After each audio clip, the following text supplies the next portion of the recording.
This is how you refund money on PayPal that's on hold. Open up the PayPal app.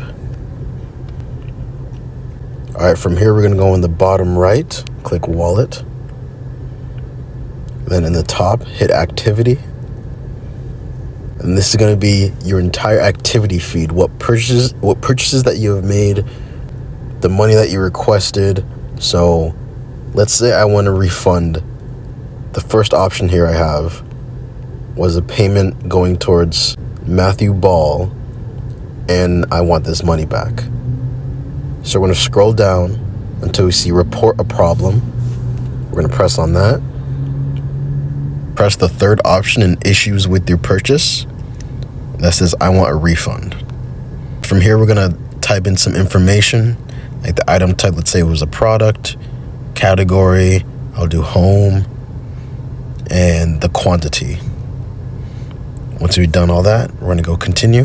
Whatever issue that you had, you're going to press any of these. So let's say I got the item, but it was delayed.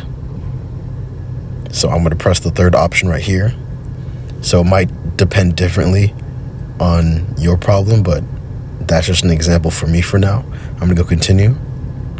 And the first question was, when was the item delivered? We're going to enter the information. When was the item scheduled to be delivered? We're going to add a link to the product page and the expected refund amount that you like, and continue. And then on this step, this asks if you have contacted the seller before previously, and you press yes or no. I'm going to go and press no and continue. Add any details in here, and then click submit.